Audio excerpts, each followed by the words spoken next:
Good afternoon, everyone. My name is Pengfei, and today I'll be demoing my project titled Optimizing Serverless Architectures for Scalable Audio Streaming.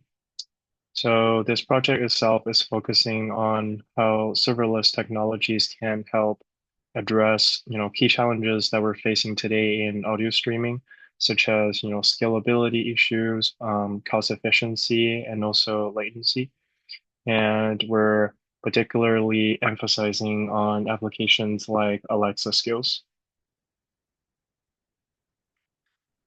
Right, let's start by outlining the problem. So the traditional server-based architectures for audio streaming kind of come with, high operational costs due to, over-provisioning.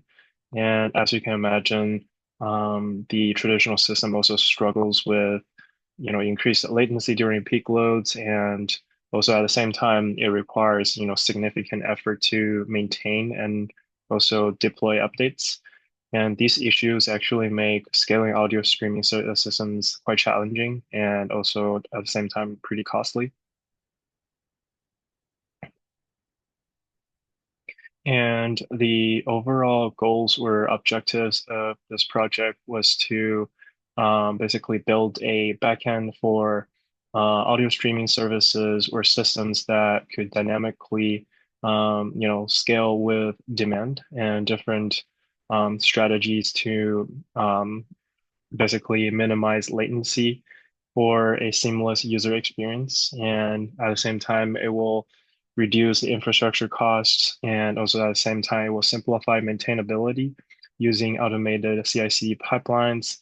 And our focus here is to also strictly, basically have our focus on the backend scalability, not any, front-end related interfaces or content licensing.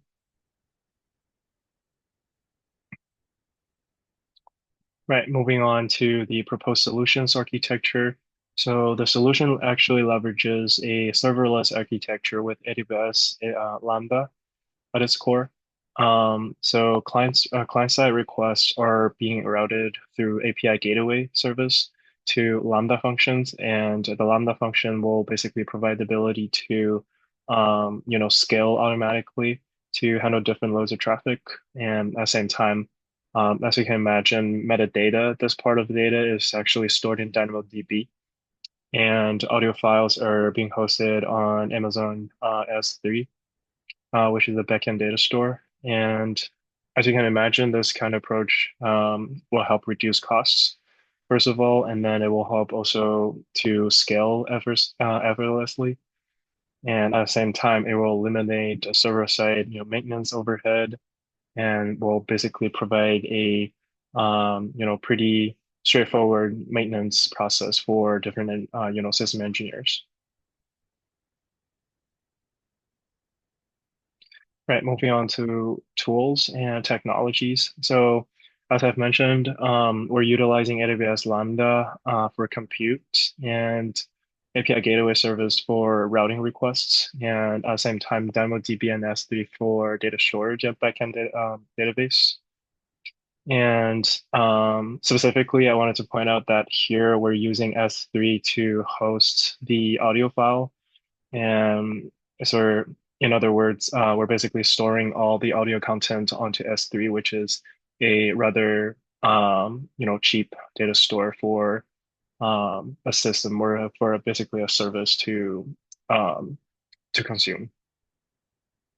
And right here, AWS CloudFormation, the usage of that is basically to ensure consistent deployments. And CloudWatch basically provides the ability to monitor different deployments. And whenever there is a service outage, we're able to basically triage through the logs provided by the CloudWatch service.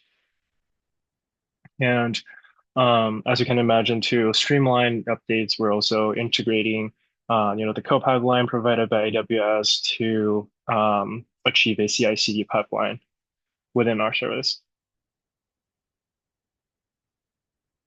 Right. So project timelines and milestones. Our project kind of follows a rather structured timeline. So during weeks 1 to 2, we're basically planning on researching and planning the entire project. And weeks 3 and 4 involve essentially prototyping and tool selection. From week 5 to 8, we imagine, we're basically implementing core functionalities in the end, and basically doing the testing. And also during, weeks 9 to 10, we're also like doing the testing and different iterations of our functionalities. And the final, development, or basically a deployment, occurred during the week of 12. So as you can imagine, every project definitely comes with potential challenges, and there's, corresponding risk that come with it. So as we're also talking about, risk management, we need to first understand what are the challenges that we're facing. Scaling limits in AWS Lambda and DynamoDB actually require through, load testing and, different auto scaling configurations that we provide through our CDK package. And at the same time, latency is one of the concerns, and latency will be mitigated by, optimizing Lambda functions and at the same time, reducing the API gateway layers. So one of the points I wanted to bring out here is cold starts. So every system will basically face this similar issue. So Lambda is no different. Basically, whenever a Lambda function is being spun up, it will basically face the cold start issue, where basically the first couple of requests or first, period of time after it's been spun up, it will basically face a period of time where the requests are facing, high latency. And in this case, cold starts are being managed by, concurrency. Basically, we're spinning up Lambda functions, multiple Lambda functions at a time, so that we're trying to basically minimize the possibilities or occurrences of such cold starts. And also data security is enforced through IAM permissions and encryption. So that's pretty standard AWS service that can provide. So in the end, conclusion. So this project will demonstrate how to basically transition to a serverless architecture can, the fact that, transitioning to a serverless architecture can help address, some of the unique demands of audio streaming. So with scalable AWS services, we can help reduce costs, as I mentioned, also to minimize latency and also streamline maintenance. So by adopting this model, organizations, like Amazon, or other, artificial intelligence, or even, different audio providers can help divide, or basically can basically essentially deliver a seamless streaming experience for different customers, while also achieving significant, cost savings. Call to action. So finally, I want you to, consider adopting the serverless approach for, scalability, to achieve a scalable and also at the same time cost effective audio streaming service. And it is a effective solution that I would say is not only able to, meet today's challenges, but also, position us for, future growth and, different innovations that could potentially happen with serverless platforms, right?